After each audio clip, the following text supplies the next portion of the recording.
It's cold, so a lot of salt truck in the road.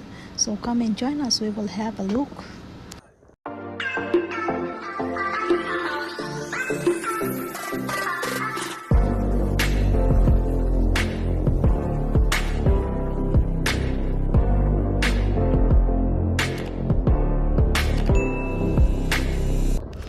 Look at that, it's a salt truck in the road. As you see, it's blinking, and for sure that a salt truck, because it is cold now, it's freezing, and they scared that they get a snow or ice in the road.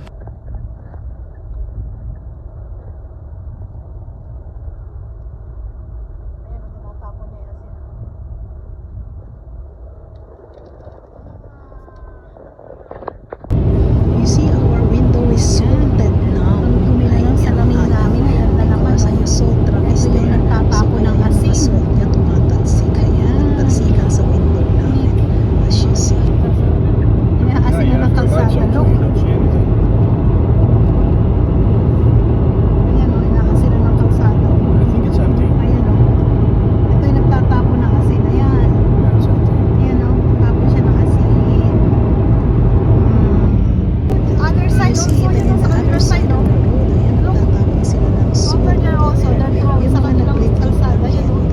May ilaw. Ayan. Nagtatapon ng asin. Ang dami ngayon nagtatapon ng asin. I think they are expecting snow. Yeah.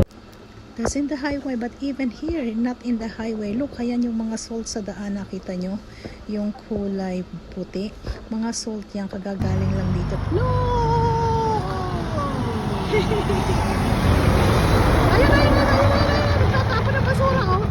Ay, nagtatapon ng basura ng asin. Ayan mo yung asin na itinapon niya. Ayan, oh. Nakita mo yung asin na itinapon, oh. Kuya mo na yan ang punang natin. Ayun yung nagtatapon ng asin all over ngayon. Nilapitan ka, ano? Nagulat ako. Teka, ako sa gitna, ano? Ang dami nagtatapon ng asin. Ayan. O, di ba nakita mo ba? Diyos ko Oh, po. the next movie. Omroep Brabant. Yes. Anak ko. Studio 040. Wala naman asin eh. Meron ba? Wala. Hindi naman siya nag-aasin eh.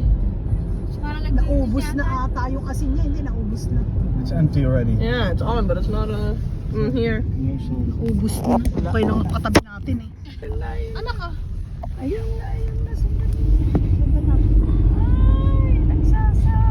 Oh, nakakita sila ng nagsasabog ng asin. Let op, onjuiste rijrichting gedetecteerd. Controleer uw rijrichting. Nagsabog. Dan Galing. Nakikita mo rin ka? Mm-mm. Yung pagsasabog ng asin. Mm-mm. It's going the same way as we are. That's okay because I'm making video. No, I think it's less okay, but okay. It's good. That's why you see. Ipapakita natin sa Pilipinas, itinatapon lang dito asin. Kaya na kasi tinatapon lang. Pwede kayo, pag wala kayong asin sa bahay nyo, pag magluluto kayo, tala kayo sa kalsada. Pag nagprito kayo na nagluto kayo ng itlog, walang asin, ano nyo lang sa kalsada.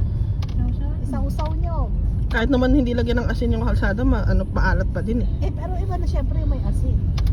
Buti di kinakalawangan mga sasakyan. Kaya nga nagpapalit. Yan. Saan pupunta siya? Hopefully he goes Sa atin. Kaya tayo ng asin. Say goodbye.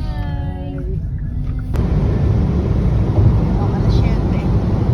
7 o'clock in the night. In the morning pala. 7 o'clock in the morning din yan. Birthday ni Banchoten. Happy birthday, Banchoten. Hatid namin siya.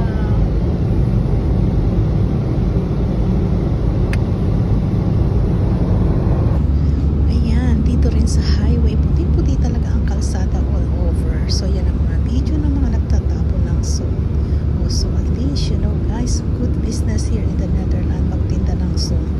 Kasi kailangan nila yung pag lumalamig, kailangan magtapon ng salt sa kalsada. Kasi baka mag-snow, Diyos ko, marami magka-aksidente. Para matunaw ang snow at hindi maging ice. O diba, puting-puti ang kalsada na. At ayan, may sinusundan na naman kaming salt truck. Nako, Diyos ko. Magkakasalt na naman ang aming sasakyan, magiging puti-puti.